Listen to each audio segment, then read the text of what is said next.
উপস্থিত হইলেন।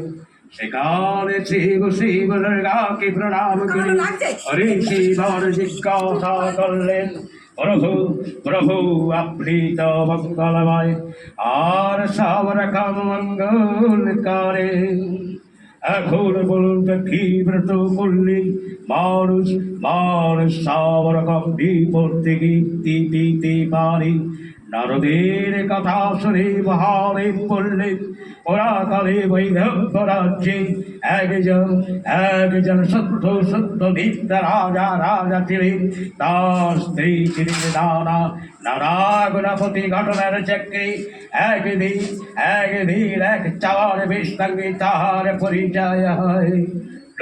লুকিয়ে তারা অনেক জিনিসপত্র দেয়া করতে লাগে।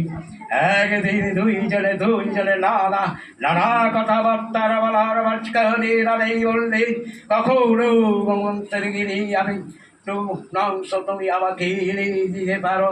রানীর কথা মতো চাওয়ার বউ একদিন একটু মাংস বেশ ঢাকা ঢুকি দিয়ে রানীকে গেলেন। রানীও নিজের ঘরে লুকিয়ে রাখলেন। পরক্ষণে তিনি অরণ্যপুরে গিয়ে রানীকে জিজ্ঞাসা করলেন, তোমার ঘরে তুমি কে রেখেছো, শীঘ্র দেখাও, তা না হলে তোমার গর্দান যাবে। রানী ভীষণ ভয়ে কাঁপতে রাজার কথা মতন যাও ঘরে গিয়ে দিল। গ্রেফতারি দুর্গাকে জানালি, আমি আজ খুব বিপদে পড়েছি, আমায় আশ্রয় দাও মা। এই বিপদ থেকে উদ্ধার কারণ আমি সারা জীবন তোমার কথা প্রাণ করব।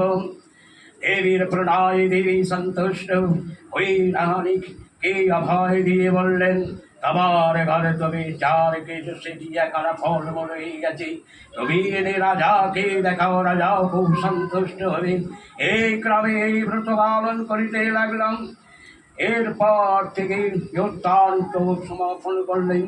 ओम नमः ओम जय देवी चामुंडी जया भूतमहादेवी नारवत्तरी देवी नारायण नमस्तुते ओम सर्वमंगलमंगल्ये शिवे सर्वार्थ साधके शरण्ये त्र्यंबके गौरी नारायण नमस्तुते ओम श्रेष्ठ त्रैति विनाशाय शक्तिभूत सनातनी कलाशय गुणमय नारायण नमस्तुते ओम शरणागत धीरस्तपरित्राणपरायणे सर्वसाक्षि हरि देवी नारायण नमस्तुते।